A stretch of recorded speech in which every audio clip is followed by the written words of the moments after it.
por amor, nunca imposición. Busca, siente, abre. ¿Qué tal? ¿Cómo están? Bienvenidas, bienvenidos de vuelta a este espacio Todo por Amor. Es el podcast que hemos estado armando así muy sencillo y caseramente para compartir y llevarles un poco de la mirada y la figura de este gran santo San Francisco de Sales y sus reflejos y frutos que va dando en la familia salesiana. Me acompaña como siempre Néstor Subeldía de Argentina, y vamos viendo, acompañados por esta hermosa canción, entrando en este tema. Todo por amor también se llama el libro que acaba de escribir Néstor, y estamos así deshojando en cada episodio cada uno de los capítulos, ¿no? El de hoy es una frase muy bonita de Francisco: te recomiendo la santa sencillez. Y bueno, ese tema viene también a colación mirando el currículum vitae de Francisco. No sé si nos podés hacer una síntesis. Sabemos que vive, hoy diríamos, relativamente pocos años. Nace en 1567, muere en 1622 con 55 años. No, 55 años. Yo tengo 55 años ahora. Y vos tenés 57, ¿no? Tenemos la edad de Francisco. 57. Tenemos la edad de Francisco cuando murió. Ahí, yo ya estoy excedido. Yo tengo 55 y vos 57, así que ahí estamos cerquita, pero más o menos. Pero hoy, mirando también con otro ojo, podemos decir qué carrerón que hizo Francisco, y a la vez con cuánta sencillez y modestia lo recorrió, ¿no? Nos podés hacer una síntesis, ¿no? de ese camino. Sí, cómo no. Bueno, él se recibió, como decíamos antes, pudo estudiar en algunas de las mejores universidades de la época. Estudió teología en París y después, sobre todo, diría presionado por su padre, que quería que él fuera abogado y que ya le iba planeando el camino, y soñaba con él, por ejemplo, en el Senado de Saboya, por lo menos, si no podía ser el de París. Y entonces se gradúa en Derecho, en ambos derechos, Derecho Civil y Derecho Canónico, en la Universidad de Padua, la más famosa universidad de Derecho de Europa. Pero después, sin embargo, insiste en su propósito, en su deseo de ser sacerdote. Tiene que hacerse ayudar con el primo para eso, porque el papá, porque no se animaba a plantearle eso.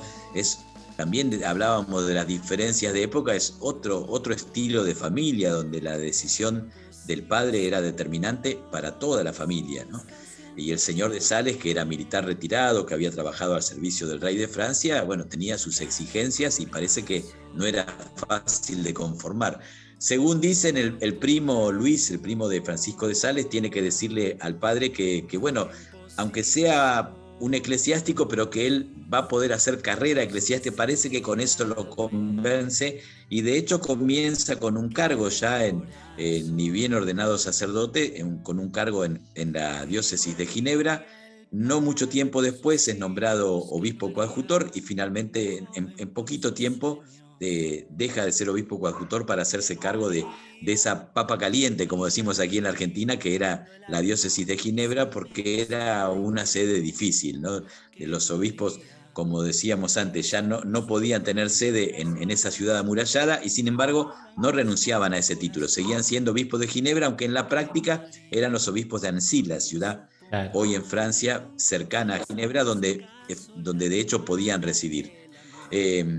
Entonces es interesante también lo que decías el episodio anterior, ¿no? O sea, también él ya eclesiásticamente tenía, por decir así, una carrera, pero lo primero que hace cuando se ordena cura es ir de misionero a la zona más difícil de esa papa caliente, ¿no? Que era Chablé, donde estaba tal vez el nudo del conflicto y donde él sentía que más hacía falta en ese momento estar como misionero, ¿no?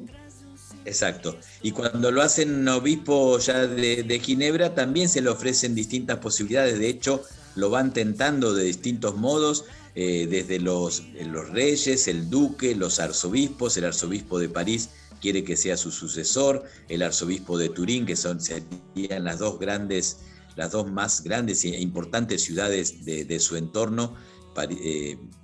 París más lejos, y la capital del Reino de Francia, y Turín es la capital de donde estaba en ese momento asentada la Casa de Saboya, que antes estaba en Annecy y después en Chambéry, y se traslada al otro lado de las Alpes, a la actual Italia.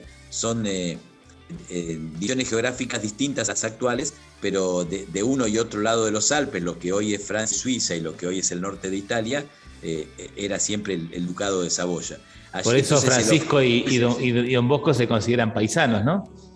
eran paisanos que estaban, yo digo, mirando desde aquí nosotros, en esta zona donde vivimos, de este lado del Río de la Plata, miramos enfrente, cruzando el Río de la Plata, está Uruguay, es otro país, y sin embargo somos rioplatenses unos y otros, porque hay muchas cosas de una identidad común, ¿no? Así como en el norte de la Argentina hay una identidad más común con Bolivia e incluso con Perú, ¿no? Claro. Porque somos un mismo país, pero grande y con diferencias. Bueno, en esta zona de la Argentina tenemos muchas semejanzas con rioplatenses, con Uruguay, y lo comparo con esto que se vivía entre la tierra de Don Bosco y la tierra de Francisco de Sales, a uno y otro lado de los Alpes, pero con muchas cosas en común. De ambos lados, Francisco tenía propuestas tentadoras, y él trata de mantenerse, como decíamos antes, en la sencillez, en su tarea, de asumir también lo que el Concilio de Trento, todavía reciente, le pedía a los obispos de la época, que era recorrer su diócesis. Hoy tenemos una imagen muy turística de la diócesis de Francisco de Sales, muy de tarjeta postal o de imágenes que se ven de centros turísticos en internet. Pero en ese tiempo no era fácil, no había los medios de locomoción y de transporte de hoy para recorrer esos valles, esas montañas y glaciares. Y es interesante, si me permitís, leer una frasecita de lo que él, de lo que mientras recorre va mirando, va escuchando y va reflexionando también, y por suerte para nosotros se toma el trabajo de escribir. Medio dormido en la noche, va viendo después esas recorridas y escribe. Con esto describe un poco la gente que va conociendo y otro poco el paisaje también, ¿no? Las pobres viudas, dice, y los pobres campesinos son tan fértiles como estos valles bajos, y los obispos tan elevados en la iglesia de Dios son helados como los altos glaciares. ¿No encontraré acaso un sol que sea lo bastante fuerte como para derretir este hielo que me penetra el corazón? Es una descripción magistral de cómo describe su experiencia eclesial. Siente su corazón frío como los altos glaciares y siente que está mirando desde allá arriba a esta gente sencilla que tanto le enseña y de la que evidentemente él aprende. Por eso, después cuando escriba, dirá esa frase que da como título de este capítulo: te recomiendo la santa sencillez. La propuesta espiritual y la invitación a la santidad que hará Francisco de Sales no es una cosa alambicada, complicada, revuelta, no es una propuesta muy sencilla, como lo hará después Don Bosco. Don Bosco dirá, y son las tres frases que recuerda Francisco, que recuerda a Domingo Savio, y con esto me estoy adelantando también al próximo capítulo, pero Domingo Savio que dirá: Dios quiere que todos sean santos, es fácil ser santos, hay un gran premio preparado en el cielo para los que sean santos. Una propuesta sencilla, atractiva y fácil de alcanzar.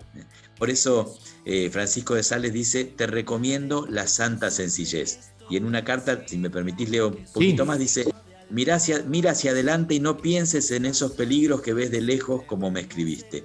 Te parecen ejércitos armados. Él toma siempre muchas imágenes, ¿no? en sus cartas, en sus escritos. Te parecen ejércitos armados, pero no son sino sauces desgajados, y por mirarlos podrías dar algunos malos pasos. Tengamos un propósito firme y general de querer servir a Dios de todo corazón y en toda nuestra vida, y con esto no nos preocupemos del mañana. Pensemos solamente en hacer el bien hoy, y cuando llegue el día de mañana pensaremos en él. En esto debemos tener una gran confianza en la providencia de Dios, que ayer, hoy y mañana no deja faltarnos lo necesario. Tal cual. Mira, me parece muy bonito también este tema de la sencillez, cómo vivir a fondo el presente, ¿no? O sea, la sencillez ni vivir preocupado, ni vivir anhelando otras cosas que las que te tocan vivir, abrazar con todo el momento que te toca y el presente. El otro día yo también leía en una carta de él, partiendo un poco de la comparación que hacías, él escribía también a una de las personas que acompañaba, que llegando a visitar en esos altos cerros, ¿no?, llenos de hielo, se enteró de que había un pastor que había caído en una grieta, ¿no?, y que lo habían encontrado ahí muerto y congelado por ir a buscar una vaca. Y dice, todo el cariño, toda la atención, todo el sacrificio de este hombre por ir a buscar este animal y dando la vida por él. Y yo, como obispo, ¿qué hago por mis ovejas, por mi gente? ¿Estaría dispuesto a tener la misma dedicación, el mismo cariño que tuvo esta persona de campo? O sea, esa capacidad de aprender de la gente, de mirar desde ahí, también habla mucho de la sencillez de Francisco, que me parece que nunca se la creyó, ¿no? Sí, que tiene para nosotros, salesianos de Don Bosco, es la propuesta sencilla y a la mano que hará en el oratorio, y que nos llega también por los escritos de Don Bosco, que hará él a los chicos del oratorio, lo que le propone a Domingo Sabio, a Miguel Magone, a Francisco Besuco, y que está en las biografías juveniles de Don Bosco, una propuesta sencilla de santidad que todos pueden alcanzar y que consta de pequeñas cosas, de hacer bien lo que tenemos que hacer en cada momento, estudiar cuando hay que estudiar, jugar cuando hay que jugar, rezar cuando hay que rezar, vivir el presente, aprovechar al máximo, no perder un minuto de tiempo. La propuesta de espiritualidad de Don Bosco no va ni para la gente de los fértiles valles, ni para las señoras de la nobleza, como son muchas de sus cartas. Van para pibes sencillos, alumnos, artesanos, pibes en cierto modo también marginales, como Miguel Magone, pero llenas de esta sencillez que llega al corazón y que es fácil de seguir. Excelente. Te recomiendo la santa sencillez.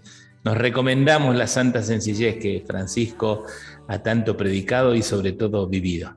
Gracias, Néstor, por este momento, y seguimos en este podcast Todo por Amor hasta el próximo capítulo, el número 4. Que lo pasen bien. Te abre, gana el corazón. ¿Qué no haría el padre por sus hijos? ¿Qué no haría?